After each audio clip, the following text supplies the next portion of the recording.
I was a chronic people pleaser until a couple of years ago. I couldn't even tell you what I wanted to drink because I needed to know what the other person was going to drink first. And lately I've noticed some of these people pleasing tendencies creeping back in. So I thought I'd share my people pleasing experience with you and also share the tools that I use to overcome the people pleasing and what's really helped me and what's really worked for me. So hopefully we can help each other out and remind myself of all the techniques that I used in the first place to overcome people pleasing. When I was younger, I would do anything to make sure people liked me, and I didn't even know that people pleasing was a thing until I read a book by Emma Reed-Terrell. A friend actually recommended it to me, and it's called Please Yourself, and it's all about people pleasing. And when I read this book, I just thought, oh my gosh, this is me down to a T. I wouldn't have any boundaries with people when I was in a relationship with them until the point where the relationships would become really emotionally draining really quickly, and I would have a lot of resentment, and I would either have to move on from that relationship or live with this resentment because I never could speak up for myself and speak up for my truth. I don't know if it started because when I was growing up, and my first experience of friendship was a dynamic where there was 3 of us and the other 2 girls didn't really like me very much. And that isn't me getting out the little violin and asking for sympathy, that's just how it was. And then that pattern repeated, not to the extreme of my first friendship where I was sort of left out and there was a little bit of, it was a bit crueler. So not to the extreme of that first relationship, but there was always this dynamic that I seemed to find myself in where there would be 3 of us and then the other 2 girls would like each other more. And I don't know if it's because they were cooler or maybe they were just more themselves or they just had a better connection, but that just always seemed to be the way, and there was always this pattern throughout my whole life. And I do find that we do find ourselves in cycles and patterns with people, and it's as though we have to overcome this and recognize the signs to get out of it. Otherwise, we'll just find ourselves being attracted to the same people again. So I would do anything if that was in friendships or in work or in relationships, to make sure that the other person liked me. So that meant saying yes to everything. Even if I was tired or feeling burnt out, I would just say yes to the other person. I would be like, whatever they wanted, whatever they could do, if they needed help with something, I would be there no matter what. And this would happen at work. I wouldn't be able to stand up for myself. If the boss or if someone, even with one of my colleagues, if they asked me to do something, then I didn't feel like I could say no. I would just say yes. I was the yes person. And it happened so many times in work where I would keep saying yes and keep people pleasing because I felt like if I said no, then my position there would be jeopardized, or I would have to deal with the uncomfortable feelings of sort of being in trouble or making someone else feel upset or making someone else feel angry. I'd have to deal with those uncomfortable feelings. Therefore, I would just say yes. And ultimately, in quite a few of my jobs, it led to burnout and breakdowns, emotional breakdowns.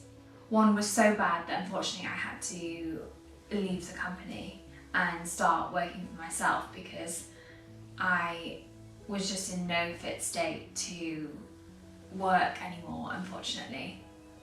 And the funny thing with people pleasing is you override your emotions and your feelings so much that you don't know anything about yourself.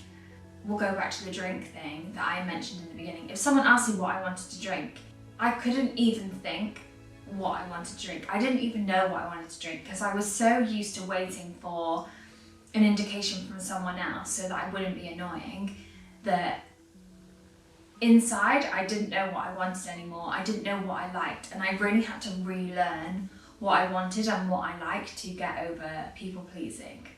Which sounds now thinking back, just sounds wild to me. Another way that it showed up for me, people pleasing, was that I didn't want to be an annoying person. I didn't want to get on anyone's nerves. So if I was in someone's company, I would be so exhausted by the end of it because I'd spent the whole time not wanting to eat in the wrong way to annoy them, or not wanting to fidget, or not wanting to make funny noises or pick my nails, or I didn't want to smell bad. I was trying to be this perfect person because I was so worried about getting on the other person's nerves. And emotionally and mentally, that is so draining, and it was so tiring, and I would leave social interactions just feeling really, really exhausted.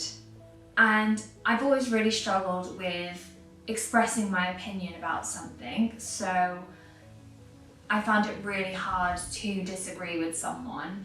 And I don't know when I'd learned that it wasn't okay to just both disagree and be happy with that and just think, okay, well, you think what you think and I think what I think, and that's fine.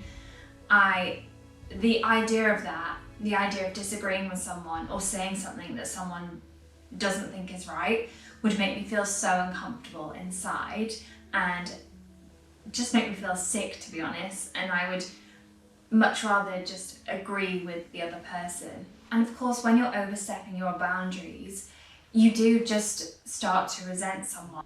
I think for me, people pleasing really comes down to avoiding emotional discomfort. And I really don't like the idea of being in trouble or upsetting someone.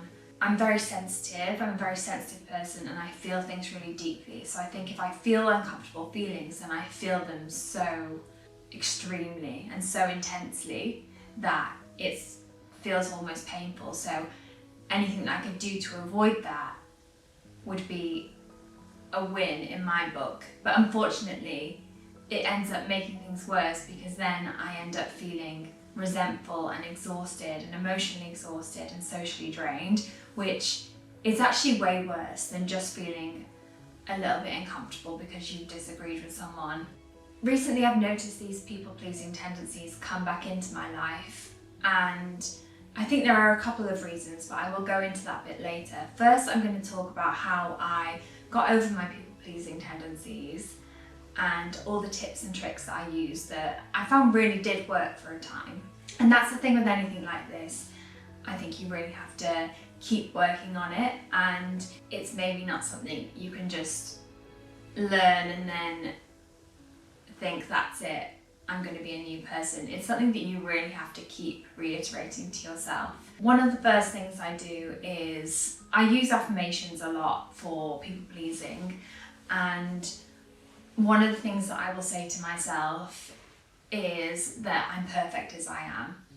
And that really helps if I'm in a situation like I explained to you before, where I'm becoming hyper aware that I'm feeling fidgety, or I might be getting on someone's nerves because I'm moving around, or I'm in a close proximity with someone and I don't want my presence to be annoying.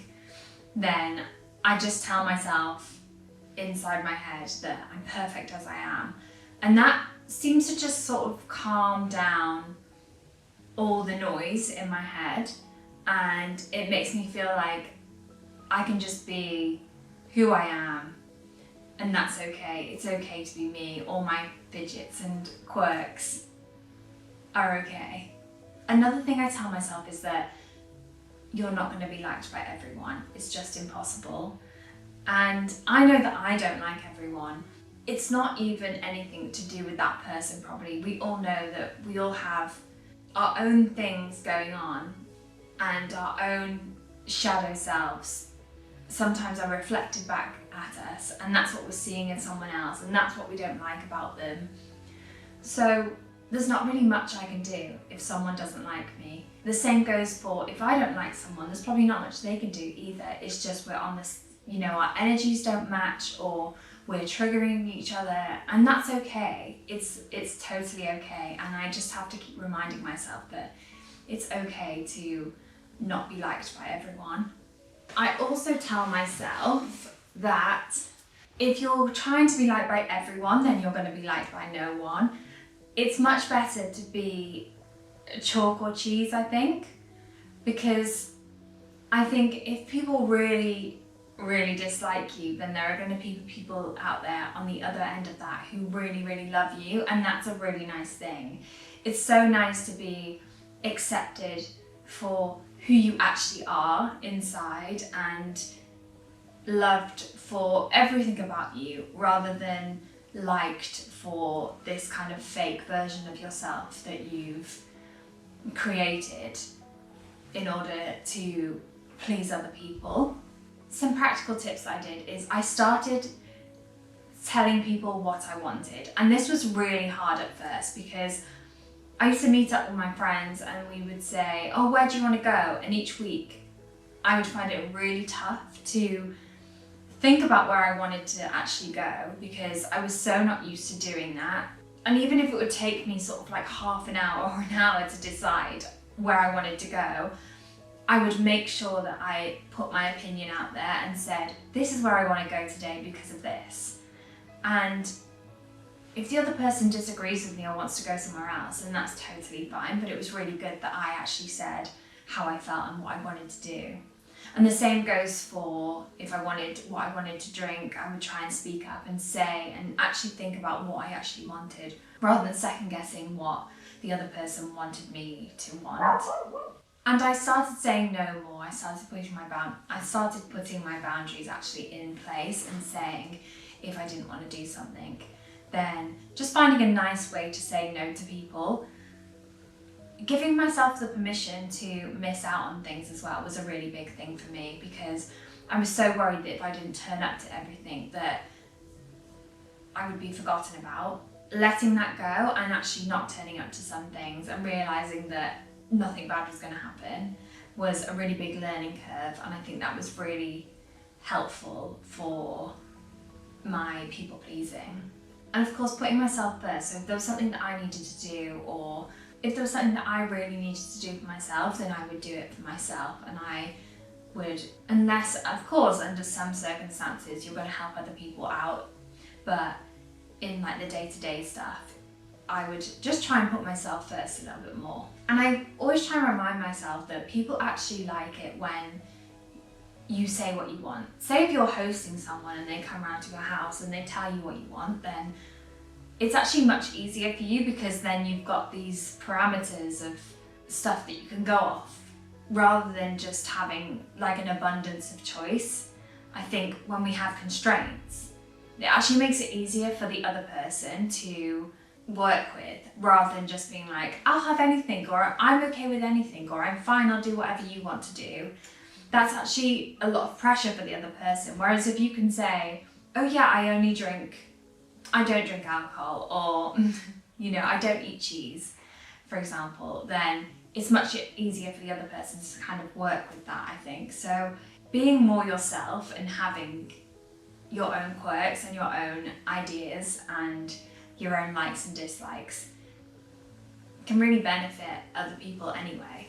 And lastly, I think you just need to keep reminding yourself that there are people out there who will love you for who you are, and you'll find those people by being true to yourself, and that is just a really nice. So I noticed that these people-pleasing tendencies were coming back into my life mainly through my work, I think, because I work online. And I think I might go into this a little bit more in another video, but I noticed that through my work online, being online and being a content creator is almost like a huge popularity contest, and if the more you're liked, the more successful you are. And therefore I think I began to sort of live my life through that lens and thinking, are people going to like this? And thinking about the outcome rather than whether I was actually enjoying the process, and worrying about what other people wanted to see, what other people liked, what brands wanted to see, rather than going with what I actually wanted to create and put out there. And so I think I ended up feeling really exhausted and really disillusioned with my job, really burnt out from it, because I was always just so results driven and I wasn't getting the results that I wanted to see. And so I would try and constantly manipulate what I was doing in order to get people to like it, and it just wasn't working, and it just felt like this vicious cycle. And therefore I think that started showing up in other parts of my life as well. And I started to feel really guilty for saying no to people in my life when I needed to put myself first, when I needed to put my work first. I would sort of let it fall by the wayside because I was just trying to do things to make other people feel happy. I would also do this in terms of my health and my wellness. So if I was with someone else, if I was hanging out with other people, I would sort of let my own thoughts and feelings about health and wellness, I would let them go just so that I could make the people around me feel comfortable. So I'm definitely going to work on my people-pleasing tendencies again, and I'm going to use my affirmations. I'm going to put my boundaries in place. I'm going to say no when I need to, and I'm going to make sure I speak up for what I actually want and be true to myself. I know these tips have been kind of small for people pleasing, but I hope they're helpful in some way, and do let me know in the comments below if you have any issues with people pleasing, and if you've got any tips to share either, then we can get a little bit of a tip sharing people pleasing recovery section going. So thank you so much, and I will see you in the next one.